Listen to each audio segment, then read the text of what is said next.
بسم الله الحمد لله والصلاة والسلام على رسول الله وعلى آله وصحبه ومن والاه ثم أما بعد. To proceed. So last week, last halaqa or last session, we were talking about al-khitbah. We were talking about engagement, and that was the peak, by the way. And from here on, it will go down. Because afterwards we're going to get into the chapters of divorce and custody and nafaqat and maintenance and stuff. But not yet. We still have some, a few good chapters here.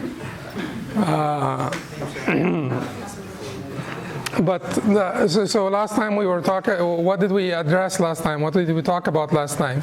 Talked about the ruling of marriage, and we said that all the 5 legal categories of rulings will apply to marriage. So it could be haram, it could be wajib, it could be anything in between, makruh, mustahab, mubah. And but we said that the default for marriage is what? Mustahab, recommended. And oftentimes it could become wajib if there is fear from temptation. And then we talked about al-khitbah, and we talked about, the last thing that we were talking about an-nazar ila al-makhtuba, looking at the look at the one who has been engaged. So the concessions in this regard, and because we were talking about the concessions, we had to talk about the awra, the nakedness to be covered. And then we were talking about not proposing to someone to whom your brother had proposed, and we said that this is only limited to the case where your brother had been their proposal had been accepted, his proposal had been accepted, or he has been shown some acceptance. Otherwise, it would be okay, it would be permissible. And we said the exception in this case also, even if the proposal had been accepted, is what? If he allowed you to propose, or if he basically walked away, or he has been clearly rejected, or so there is no competition anymore. But the concept of competing is the concept that is not good, and it is not recommended. Okay. So today, inshallah, we will talk about hinting marriage proposals to women in their iddah. And as we know, al-iddah is the waiting period. All women will have to have iddah after basically separation from a consummated marriage, whether this separation happens by death, or the death of the husband, or divorce, whether this divorce is finalized, unfinalized, whether this divorce is in return for compensation, bi'awad, not bi'awad, whether this divorce is revocation, which is fasakh, or not. Everyone will have to have a waiting period to separate between, two marriages, or to separate between two marital partners. So the Shaykh rahimahullah, Imam bin Qudamah rahimahullah, in his book al-Umdat says here, and this would be the last point to cover before we move on to the next chapter, or the next, he did not divide them into different chapters, they're all under the book of marriage. But before we move on to the next main topic, which is the marriage contract, this hinting marriage proposals, the Shaykh rahimahullah says, ولا يجوز التصريح بخطبة معتد. Khitbah is different from khutbah. Khutbah is the Friday sermon, not necessarily Friday sermon, but khutbah al-Jumu'ah is the Friday sermon. And khitbah with kasr al-kha is the engagement. ولا يجوز التصريح بخطبة معتدة ويجوز التعريض بخطبة البائن خاصة فيقول لا تفوتيني بنفسك وإني في مثلك لراغب ونحو ذلك. It is not permissible to openly propose marriage to a woman during her waiting period. However, for one whose marriage termination is finalized, it is permissible to allude to that. He may, for instance, say, "Don't marry someone else. لا تفوتيني بنفسك," don't marry someone else. Or, I am interested in a woman like you, not you. Like you, etc. Basically, it is not because it is not assertive, because she also cannot say anything assertive. I accept to marry you. She will say, if Allah decrees something, He will make it, come to pass, or He will basically facilitate it, or something of that nature. She will say something also that is indirect to allude to her acceptance, but not to basically expressly accept or explicitly accept the proposal. Why not? Because she has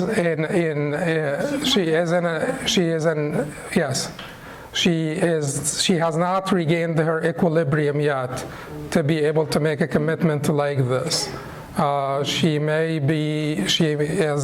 She just got divorced, or her husband just died. So Allah wants to protect her during this phase of emotional volatility. Allah does not want her to commit to another marriage until that period passes, and then she can sort of figure out what she wants to do with her life, or whom she wants to marry. Clarity, yes. It is an important phase that people need to so no tasrih, no explicit proposal, no explicit acceptance. There could be some hinting of proposal, there could be some hinting of acceptance. Where did we bring this from? Allah subhanahu wa ta'ala in Surah al-Baqarah talks about iddat al-Muwaffaq, or the waiting period of the woman whose husband died, and then He says, وَلَا جُنَاحَ عَلَيْكُمْ فِيمَا عَرَّضْتُمْ بِهِ مِنْ خِطْبَةِ النِّسَاءِ وَأَكْنَنْتُمْ فِي أَنفُسِكُمْ عَلِمَ اللَّهُ أَنَّكُمْ سَتَذْكُرُونَهُنَّ ولكن لا تواعدوهن سرا إلا أن تقولوا قولا معروفا ولا تعزموا عقدة النكاح حتى يبلغ الكتاب أجله إلى آخره. Allah says, وَلَا جُنَاحَ عَلَيْكُمْ فِيمَا عَرَّضْتُمْ بِهِ مِنْ خِطْبَةِ النِّسَاءِ وَأَكْنَنْتُمْ فِي أَنفُسِكُمْ. There is no blame on you or upon you in eluding marriage or hinting a marriage proposal, or basically keeping it to yourselves. أَكْنَنْتُمْ فِي أَنفُسِكُمْ, keeping it to yourselves, or thinking about it within you, inside you.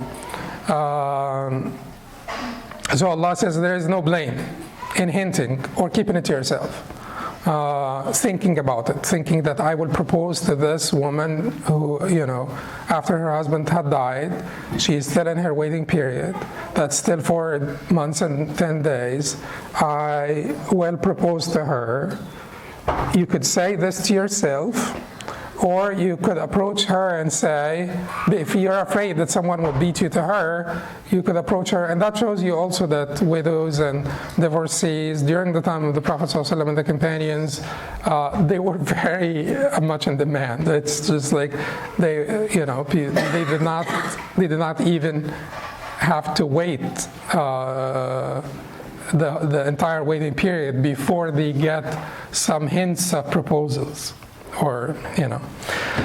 So Allah subhanahu wa ta'ala said to them, don't explicitly propose to them, but there is no blame upon you if you hint a proposal to them. عَرَّضْتُمْ بِهِ مِنْ خِطْبَةِ النِّسَاءِ. Ta'reed is different from tasrih. Ta'reed is hinting, alluding to, but it is not explicitly proposing. Now, since this particular verse was pertinent to women, it came in the siyaq or the context of women whose husband died. then the scholars, by consensus, allow hinting marriage proposal to women whose husbands died. al-Muwaffaq fi iddatiha. So if a woman's husband dies, people can go to her from day one and hint. I mean, you probably want to be tactful about it.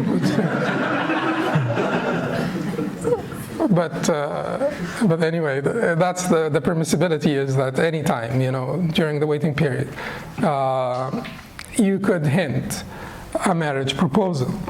And that's by consensus. That's by agreement of the scholars. Because the ayah talks about this. Now, so what about other women whose marriage have been terminated by other means of termination of marriage?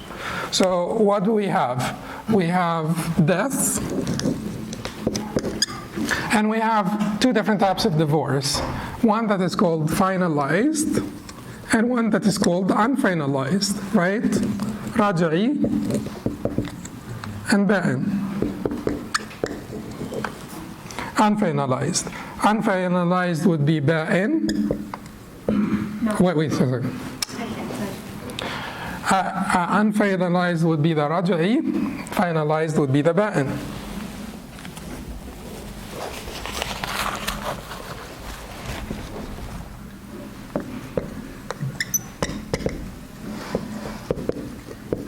Okay, so we said in the case of death, all of them agreed that you could hint a proposal to a woman. In the case of the raj'i divorce, the unfinalized divorce, all of them agreed that you cannot hint. Keep in mind, we all said no explicit proposal in the waiting period, no explicit for any woman. We just want her to take her time, think about. So no explicit proposal, no explicit commitment by her. Both are not allowed. But we're only talking about hinting proposals now. Whatever Imam Qudamah, says, I'm interested in someone like you, stuff like that. You just find some tactful way to express your interest, or to hint your interest to her. So all of them agreed that a woman in an unfinalized divorce, you cannot hint to her. That would be crazy. She is still technically in the marriage bond. Her husband can take her back. The divorce is unfinalized. They'd be living together. Allah wants them to reconcile. Allah wants them to reconcile so that they do not dissolve that family unit. Allah wants them to reconcile. So you don't come in and hint. What will apply to a person who does that is the hadith of the Prophet ﷺ, لَيْسَ مِنَّا مَنْ خَبَّبَ امْرَأَةً عَلَى زَوْجِهَا. That's reported by Abu Dawud from Abu Hurairah. He is not one of us who turns a woman against her husband. One who turns a woman against her husband is not one of us. So the intent of the legislator here is to allow for some time for them to basically reconcile. So you don't want to basically come in and interfere. So unfinalized, no hinting, nothing. So what about the ba'in? The ba'in is somewhere in the middle, because her husband cannot take her back, but her husband did not die. He is still there. He is still around. Like a ba'in would be someone who was divorced 3 times, for instance. Or, there is one person, by the way, that can explicitly propose. The husband. How could in what scenario? Huh? Unfinalized divorce. Before the 3 months. Yeah. Before the 3 months. Unfinalized, why does he need to propose in an unfinalized divorce? He just takes her back. After the waiting period. After the waiting period. After the waiting period. That would be a finalized, so we're not talking about, we're talking about during the waiting period. After the waiting period, anyone can propose. Because he's Previous still a husband. Previous husband? That would be crazy. So the current husband who just divorced her, the previous one comes in and says, come back? There's one more, right? There's one more that can propose. Huh? You said there's one other person that can propose, right? Okay. What about if he divorces her in return for a compensation? Can he take her back? No, of course not. He would take the money and then to take her back. So he divorced her for, what about if it was khula? He divorced her for compensation. And the next day, they sort of, like, we're having a good time the next day, I guess, or like, and then he said, well, he already took the money, he gave her the khula, he can't take her back. You can't take her back in talaq bil-iwad. New contract. Yeah, but she is still in her waiting period. And that is the husband who just gave her khula.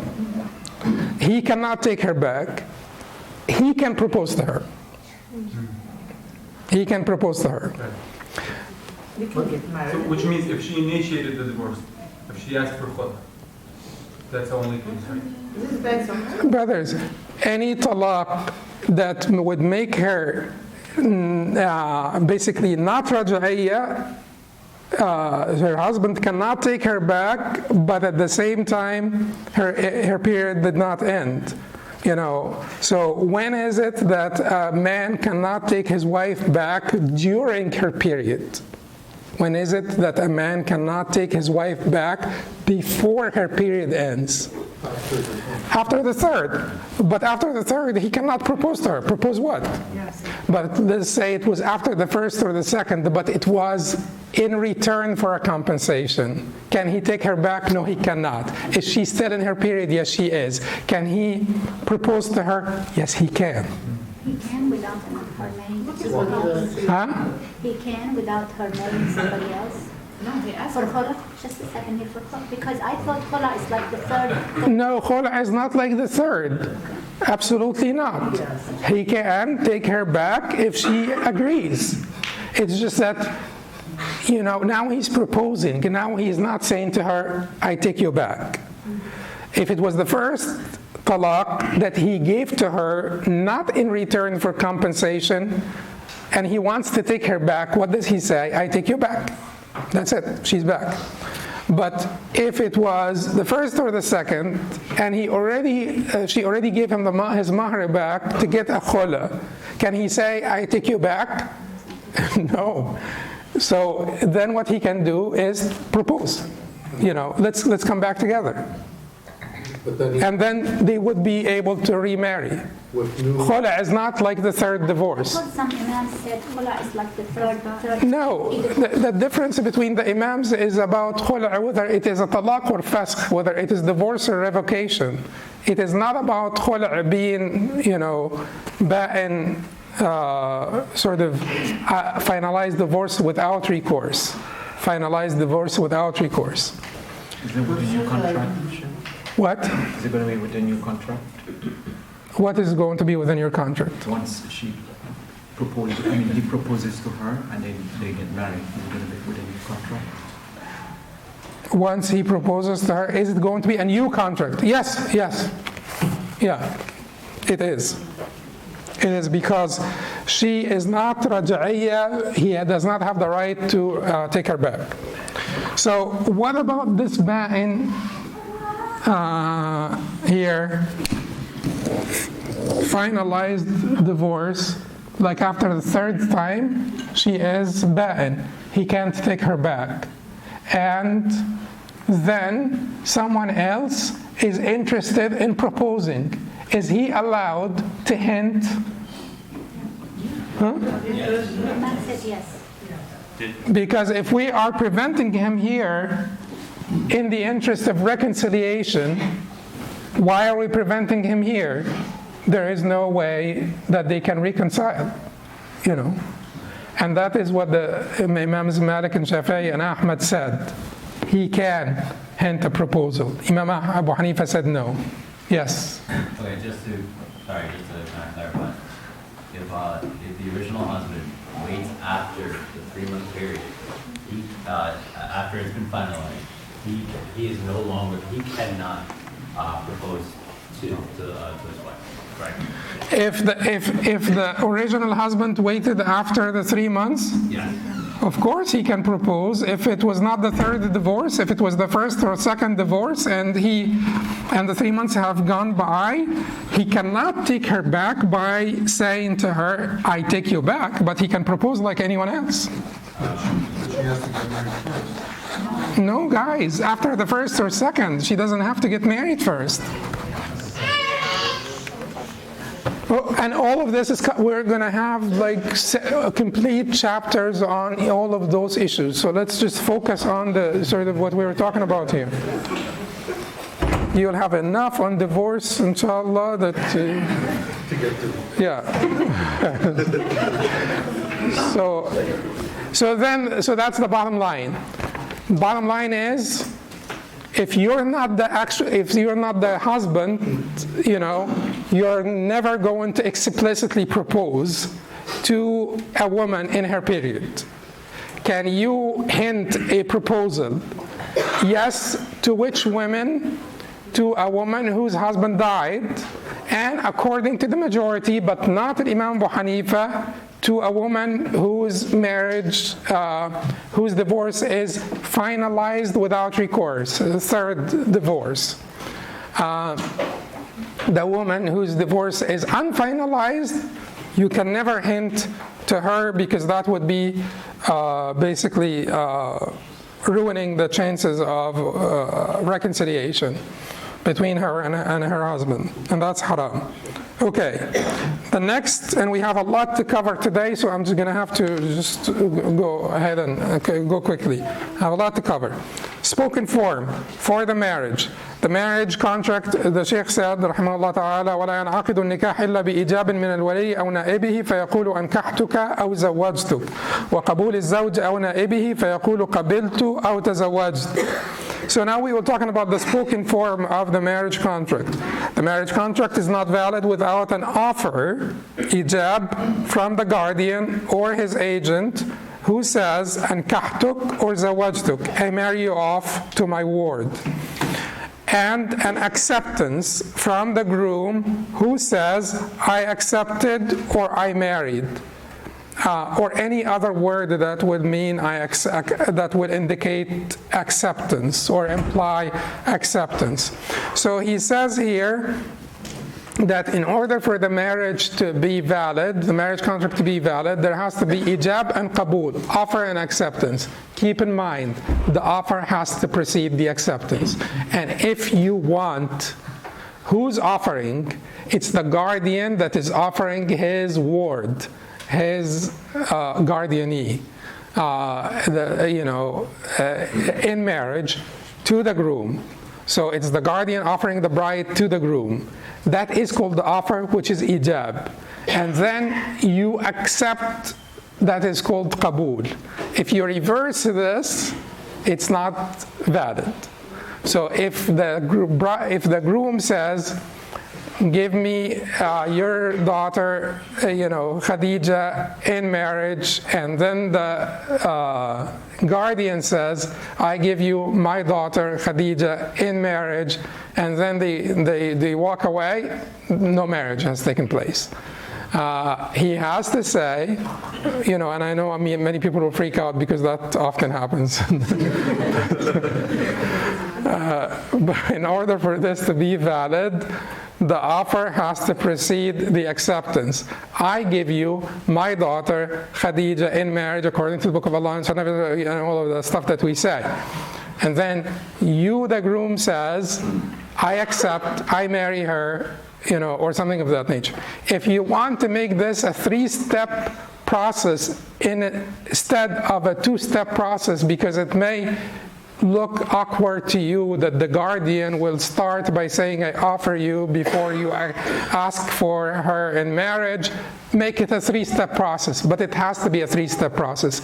In this case, you ask, the guardian makes the ijab, the offer, then you will go back and have to accept. So that is the spoken form. Now, that spoken form, according to the Shafi'is and Hanbalis, that spoken form has to be in using these exact words. It has to be the word of nikah or the word of zawaj. No nikah word or no zawaj, no marriage, according to the Shafi'is and Hanbalis. So it has to be ankahtuk or zawajtuk. It can't be any other word because they say that in the Quran and the Sunnah, these are the two words that are used to indicate marriage. Then you will have to conform. And you will have to say ankahtuk or zawajtuk. The Hanafis and the Malikis and the choice of Ibn Taymiyyah from the Hanbalis, they say whatever indicates, the interest in whatever indicates an offer, implies an offer will count to be it will be sufficient, will count, will validate the marriage contract. What if people don't speak Arabic? Well, they have to say it in Arabic. If they can say it in Arabic, they have to, and it is invalid if they don't, according to Imam Ahmad, particularly Imam Ahmad. But Imam Abu Hanifa said, even if they know how to say it in Arabic, and they say it in their sort of native language, it will be sufficient. That is what Imam Abu Hanifa said, and that is also what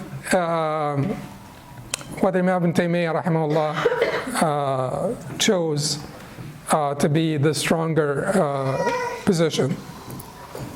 Okay, so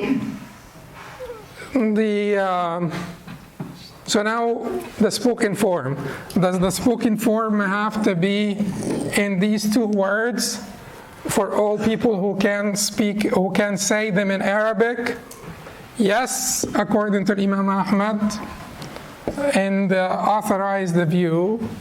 No, according to Imam Abu Hanifa and the choice of Ibn Taymiyyah of the Hanbalis. May Allah bestow mercy on them all. So that's the spoken form. But keep in mind, the ijab needs to be before the qabul. The offer needs to be before the acceptance.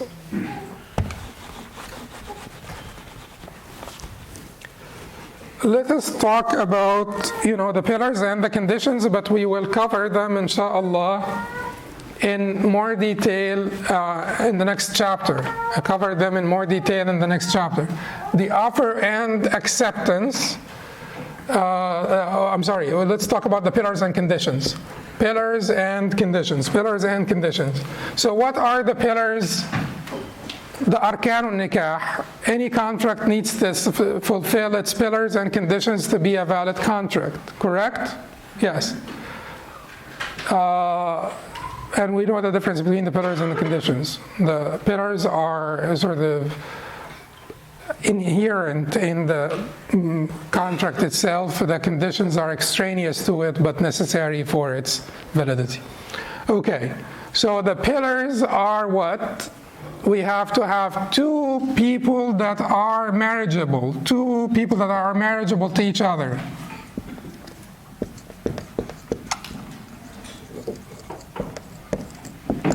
Two marriageable individuals. So that includes the marriageability between those two people, a man and a woman. And then we have to have offer and acceptance. We have to have offer and acceptance. So you have to have a man and a woman that are marriageable, and you have to have an offer and an acceptance. These are the pillars of marriage. A man and a woman that are marriageable to each other, offer and acceptance, and we said the offer precedes the acceptance. 3 pillars. Very easy, right? A man and a woman that are marriageable to each other, offer and acceptance. Very easy. So what are the conditions? The conditions of marriage, in the Hanbali madhab, which is basically our starting point, our sort of reference point here. In the Hanbali madhab, you will have to do a ta'yin, which is to specification of the particular woman that you want to marry. You can't say, and I didn't mention this in the book because it's probably, it's probably a given, but anyway, they do mention this in the books, in the Fiqh or Qudamah al-Furu', specification of the particular woman you want to marry. So, you can't really go to a man and tell him, you're such a good guy, just give me anyone, all I need is just to be your son-in-law. And then he tells you, I give you one of my daughters, and then you say, I accept, offer acceptance. But you have to specify.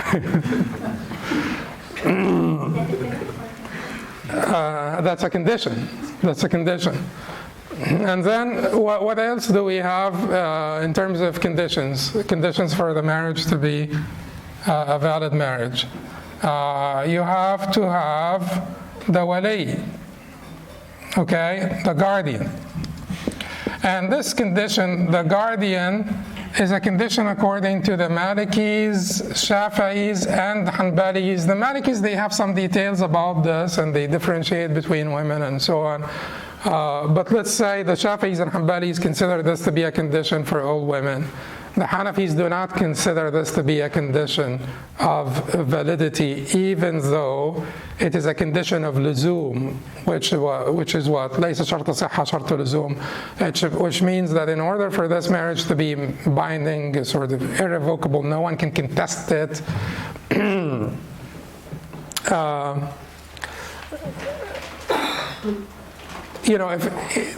What I'm trying to say here is that they will allow the guardian to come back afterwards, but this is not just to this condition, but if she married herself off to someone who's not equal or compatible, and her guardian is not the one who married her with her permission to that person who is not equal or compatible, the guardian will come back and have the right to ask for revocation of the marriage if she had married herself off to someone who's not equal or compatible.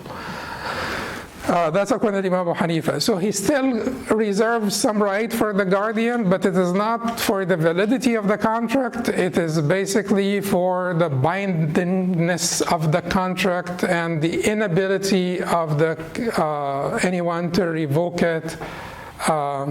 So in order for her to marry without a guardian, she needs to marry herself off to someone who's compatible. Then the guardian will not be able to contest it.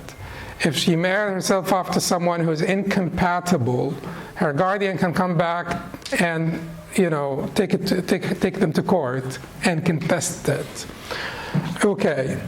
Is it only for the first? And there is an entire chapter on the wali. An entire next chapter is all about guardianship. So you will have all of your sort of, and then, so the guardian, and then the approval of the, okay, the approval of the bride and the groom, right? We want, okay, you want the approval of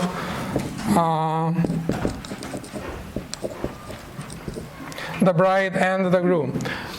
Which bride and which groom? If we're talking about post-pubescent, if we're talking about pre-pubescent, they did not require the approval of the pre-pubescent. That's less, than 9 years for girls. They did not require the approval of prepubescent, and that is basically by agreement. But who will be able to marry the prepubescent of? That is the father or the father's appointee in marriage in particular. وصي الأب. But not anyone else. Except that Imam Shafi'i said the grandfather is a father also.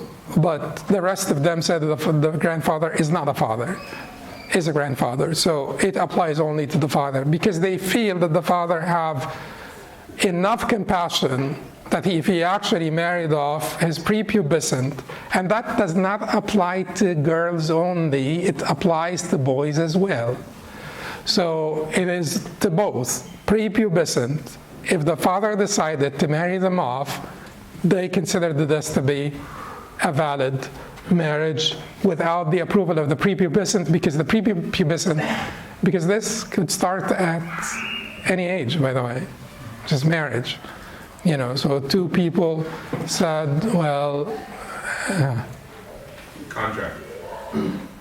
the contract versus the consummation, yeah.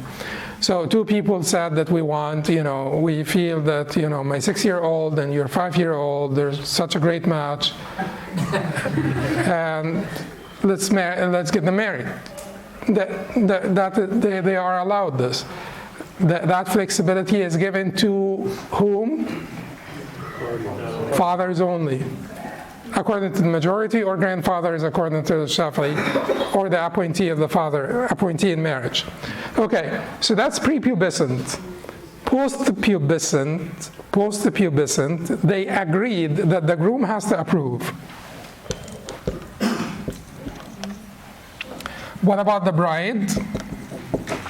They agreed that the bride will have to approve if she is thayyib.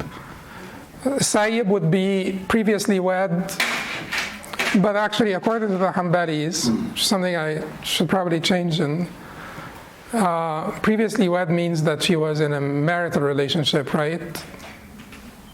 Right? Could previously wed mean that she had intercourse? No. But it has to be that it was like she was in a marital relationship. Yeah. So, but actually according to the Hanbalis, previous, like thayyib would be here in this context would be someone who had intercourse, what they call vaginal intercourse in particular. So the bride who is, okay, well, let me tell you this. If she is, so let me tell you what thayyib is to just get it out of the way, because we will use the word thayyib. Thayyib, according to the Malikis and Hanafis, is someone who was previously married,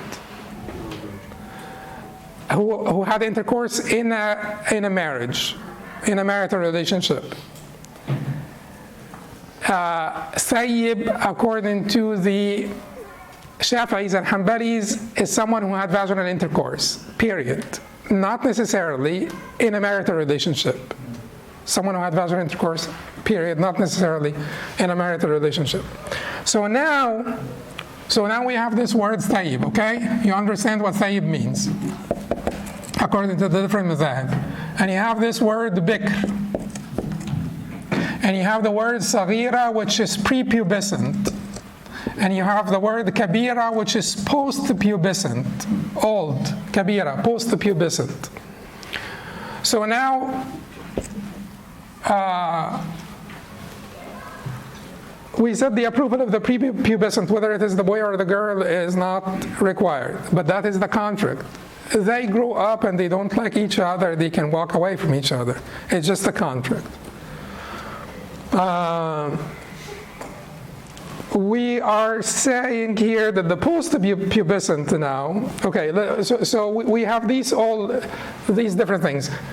Now, if she is thayyib and post-pubescent, thayyib and post-pubescent, is her approval required? Yes. By consensus. By consensus.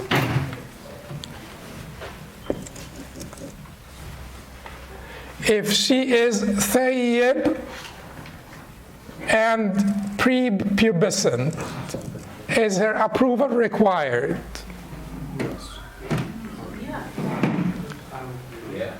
Except Imam Abu Hanifa would allow, because Imam Abu Hanifa considers prepubescent, as-sighar, to be the variable, the important variable.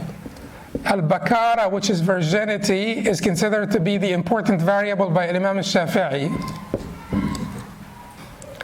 Each one of them alone is considered to be an important variable by the Imam Malik and the Imam Ahmad.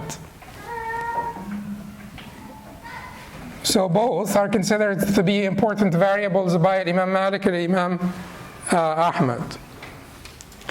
So for Imam Abu Hanifa, if she is thayyib and prepubescent, her approval is not needed. Because what matters to him when it comes to the approval not being needed is the sighar, it is not al-bakara. For Imam al-Shafi'i, it is about al-bakara. So for Imam al-Shafi'i, if she is thayyib and prepubescent, her approval is still needed because she's not virgin anymore. What if she is bikr and post-pubescent? That is the thing that they disagree over. She is more than 9 years old, but she has never been in a relationship. She has never had intercourse. In a relationship or outside of a relationship, according to the Shafi'is and Hanbalis. Is her approval required? According to Hanbali, no. It's not required according to the majority in this case, Malikis, Shafi'is, and Hanbalis.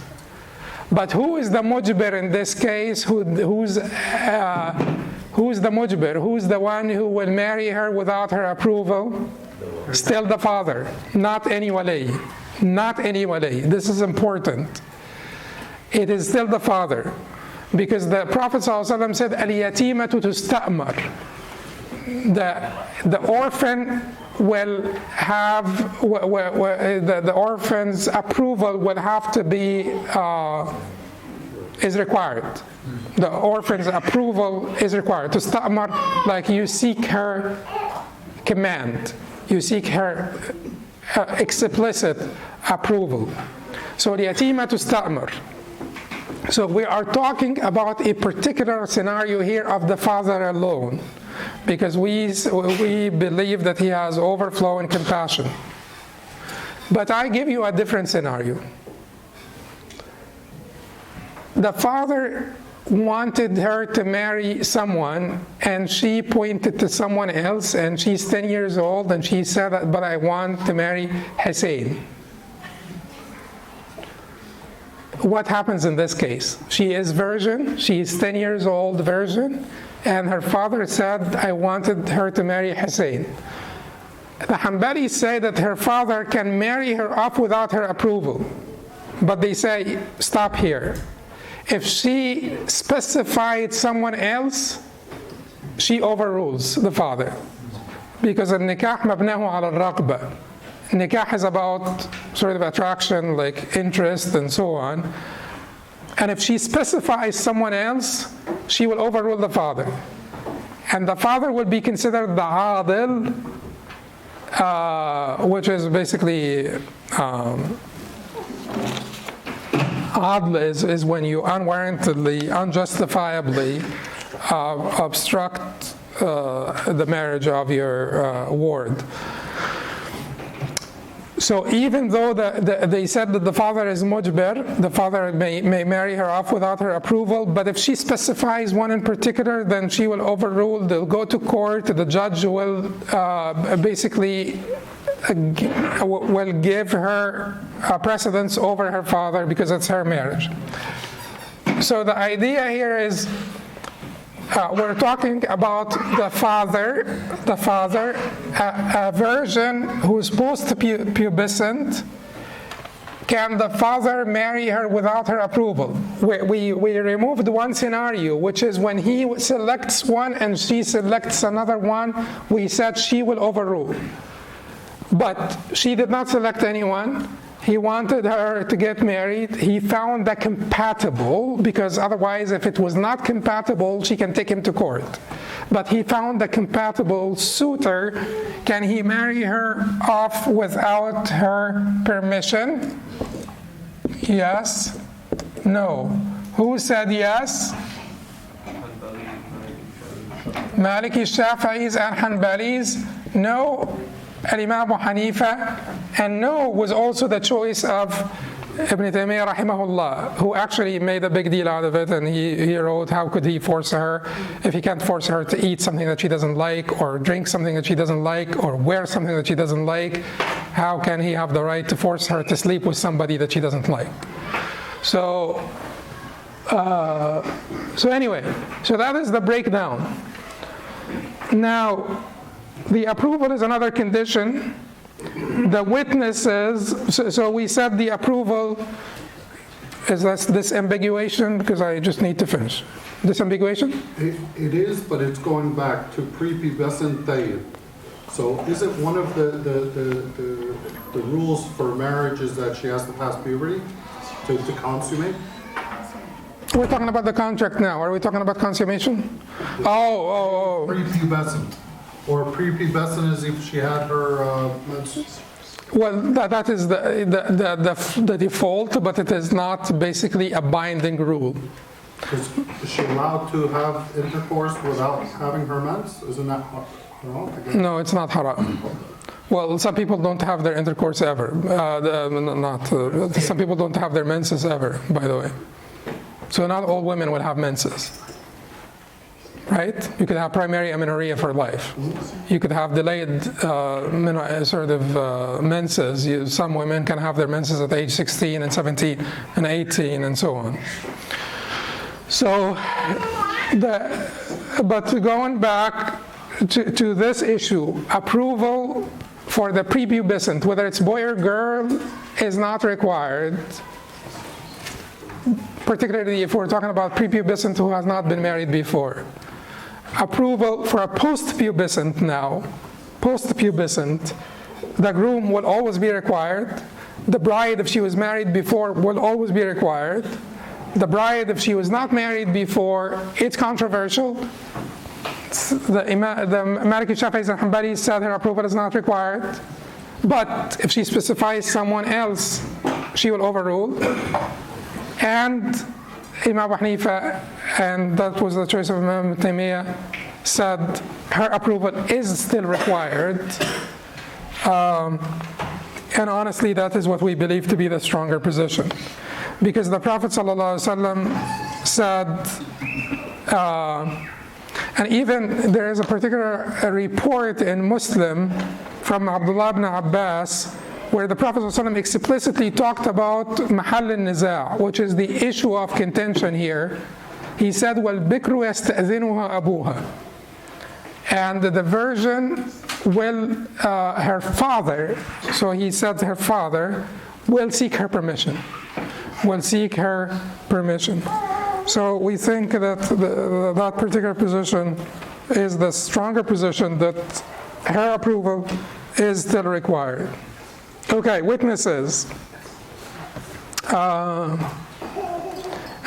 certainly, the taqyid al-mubah, restricting the permissible, can laws in the Muslim countries restrict certain things that are permissible when they have been abused, widely abused? Yes. Can laws in Muslim countries restrict the permissible when, permissibility has been abused? Because permissibility is to give people room, basically flexibility, that is to be used within their cultural contexts and time frames and things of that nature. Permissibility is not to force things on people, but to leave room for the cultural variances. If it is decided that a particular sort of arrangement has been abused or leads to harm, the authorities can restrict the permissible, can yuqayyid al-mubah. In this case, it is believed that the authorities can come and say the cutoff for marriage is 16. But should the authorities be flexible also? Yes. And should the authorities respect, the sort of the interest of Muslims in chastity and so on? And we see teen pregnancy all over the place here. So when you say the cutoff for marriage is 16, you may not be preventing premarital sex and things of that nature, which could be actually more detrimental.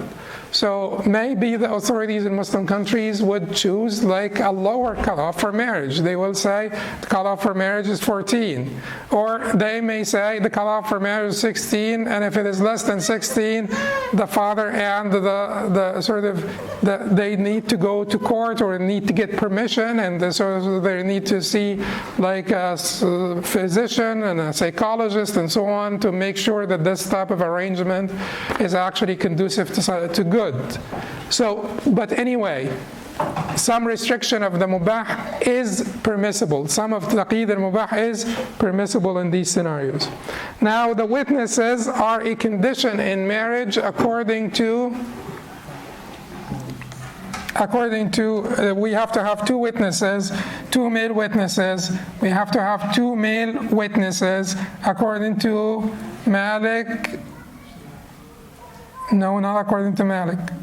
According to Abu Hanifa, al-Shafi'i, and Ahmad, rahimahumullah ta'ala. We don't have to have two witnesses according to Malik. And this is something that we will go over maybe next time. But Malik requires announcement. Malik requires announcement. Malik is even tougher tougher against secret marriage, because for Malik, if you have two witnesses and you tell the witnesses just like keep it private, that is not valid. Malik would not take this, would not validate this. The others would validate this. Malik and one report in the Hanbali madhab would not validate this if there is collusion to keep it private. So because Malik requires announcement. And then compatibility or equality, the Hanbalis will consider this, or some of the Hanbalis, but not the latter Hanbalis. The majority of the latter Hanbalis are like the rest of people. They do not consider equality or compatibility to be a condition of validity. It's a condition of luzum, bindingness. But the earlier Hanbalis, they consider that even a condition of validity. Haqqa lillah. It is haqqa lillah that the woman is married to someone who is compatible. Compatibility applies only to protect the interest of the woman, not to protect the interest of the man. So the person who has to be equal is the man. It is not the woman. There is no compatibility in terms of women. Like you can't say she's not my equal, the marriage is not acceptable. Or, no, there is nothing like this. Any, like sort of the king of Transoxania, or Transoxiana, Blad ma wara an-nahr, can marry any woman in the world. Given that she, the other conditions. But from any class, from anything. Because that compatibility thing is to protect the woman from being married off to someone who's incompatible. It is not to protect the man, it is to protect the woman from marrying someone or from being married off to someone who is incompatible.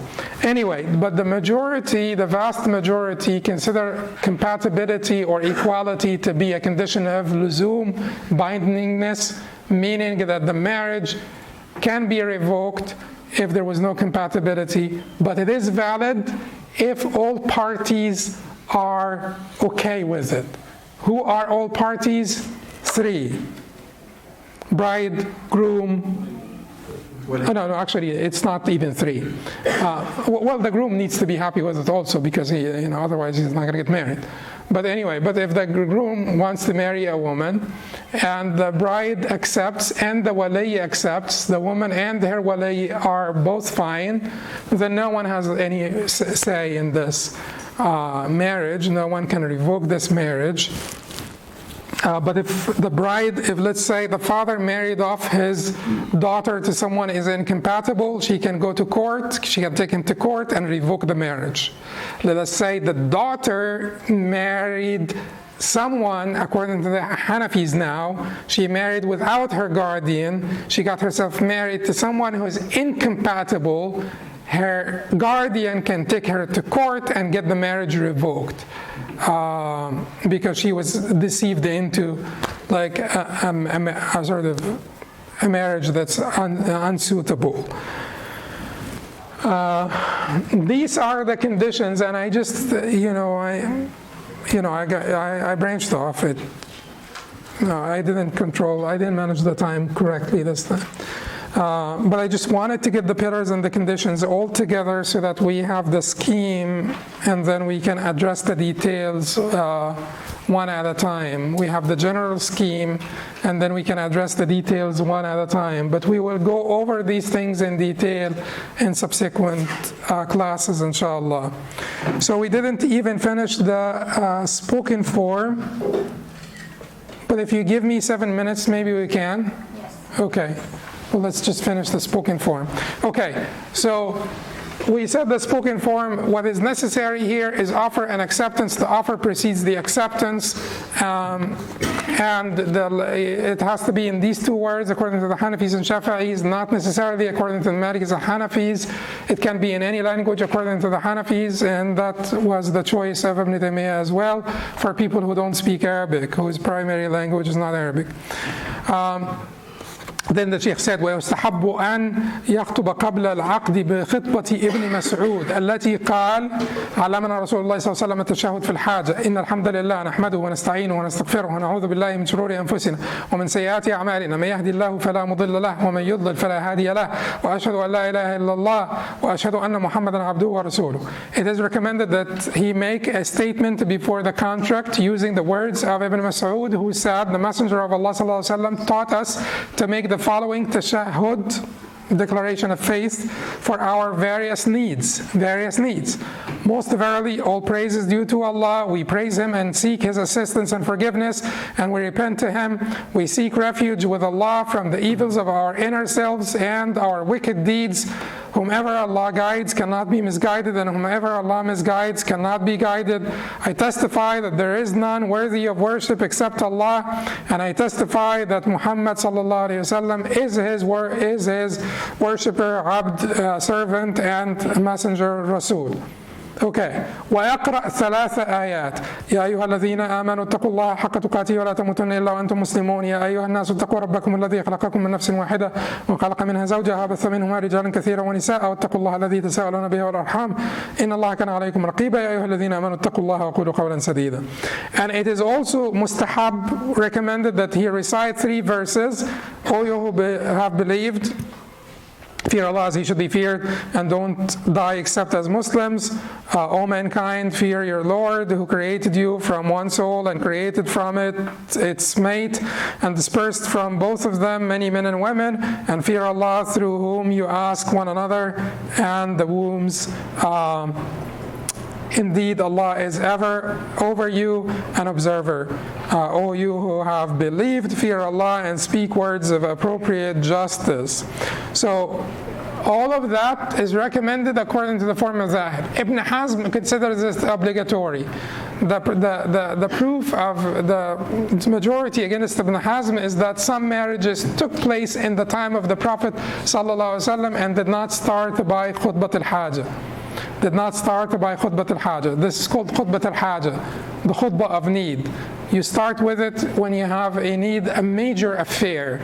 We start khutbat al-Jum'ah with this, right?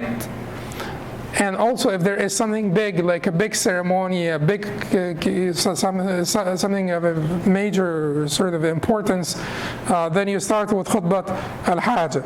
Marriage also is a big thing. You start with khutbat al-Hajj. Some of the marriages during the time of the Prophet ﷺ did not start with khutbat al-Hajj, and there are several examples of marriages that did not start with khutbat al-haja. Because we have the phrasing of marriages, أنكحيها رسول الله أنكحتكها بما معك من القرآن.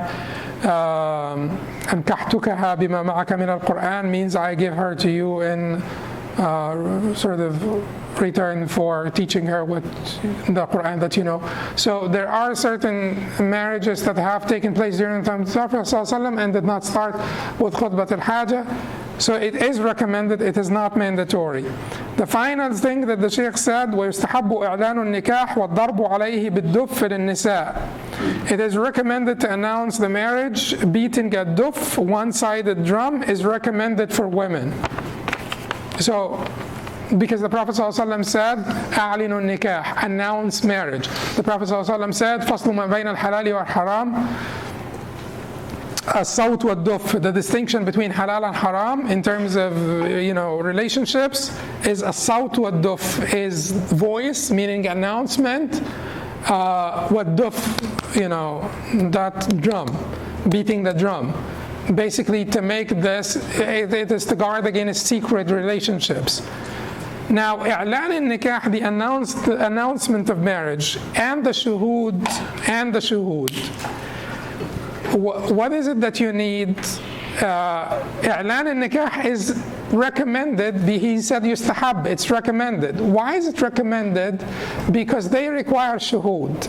And they feel that if we require shuhud, that is enough.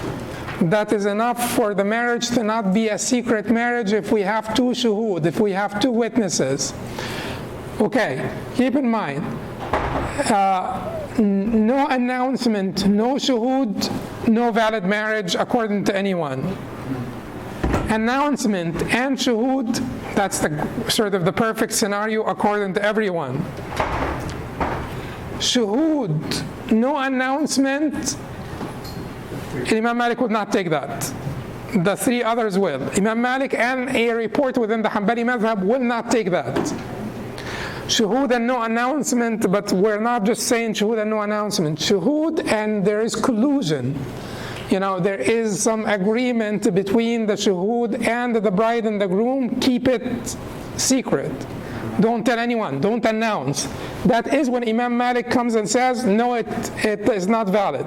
And a report in the Hanbali madhab also supports that. If they say to the two witnesses, don't tell anyone. Now the opposite one, announcement, no shuhud, no two witnesses, Imam Malik will take that.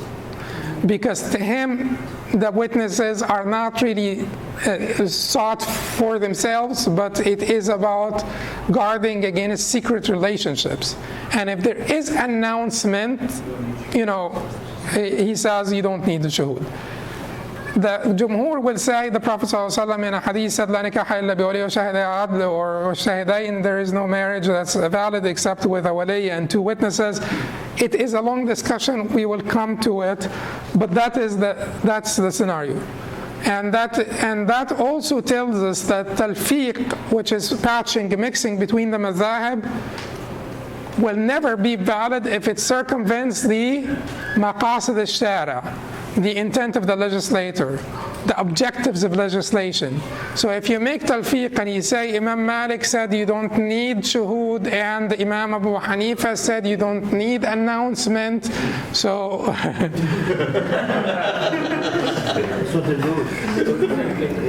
so that's it, everything. So it will work out without shuhud, without announcement, which is everybody can be happy with that. So it will not work this way. You could also say that Imam Abu Hanifa adds you don't need a wali. So all you need is two people and they're just sort of consenting, that's it. That doesn't work. That type of talfiq is not valid according to anyone.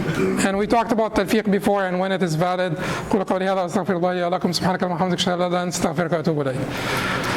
We'll take 5 minutes and we'll start our Q&A session.